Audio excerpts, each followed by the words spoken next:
জন্ম, মৃত্যু, বিবাহ মানুষের জীবনের এই তিনটি মহেন্দ্রক্ষণ। তার মধ্যে জন্ম আর মৃত্যু আমাদের হাতে নেই, কিন্তু বিবাহ বা বিবাহ সম্পর্কিত সিদ্ধান্ত কিন্তু অনেকটাই আমাদের হাতে।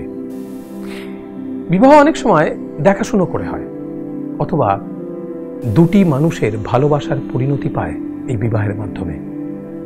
বিবাহ শুধুমাত্র বর্তমান সময় নয়, দুটি মানুষের ভবিষ্যৎ কেমন কাটবে তারও দিক নির্দেশ করে। সন্তান সন্ততি মানে উত্তরসূরির স্বাস্থ্য বা মানসিক বিকাশ কেমন হবে সেটা অনেকটাই এই বিবাহের সময় স্থির হয়ে যায়। কেমন ভাবে? যেমন ধরুন, আমরা অনেকেই জানি যে আমরা আমাদের বহু রোগ পাই আমাদের উত্তরাধিকার সূত্রে, বিশেষ করে থ্যালাসেমিয়া বা জিন ঘটিত রোগ। এগুলো কিন্তু আমরা অনেক আগেই আটকাতে পারি যদি বিবাহের সময় পাত্র পাত্রীর রক্ত পরীক্ষা করা যায়। এই পরীক্ষার মাধ্যমে তাদের ভবিষ্যৎ প্রজন্মের সুস্থতা নিশ্চিত করা যায়।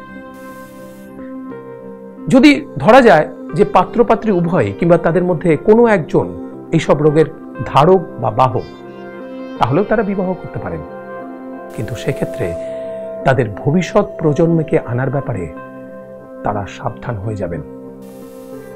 তাই তো বলি, বিবাহের পূর্বে পাত্রপাত্রীর কোষ্ঠী বিচার করা থেকেও বেশি গুরুত্বপূর্ণ তাদের রক্ত পরীক্ষা করা। তবেই তো একটা সুস্থ সুন্দর সমাজ আমরা গড়ে তুলতে পারবো।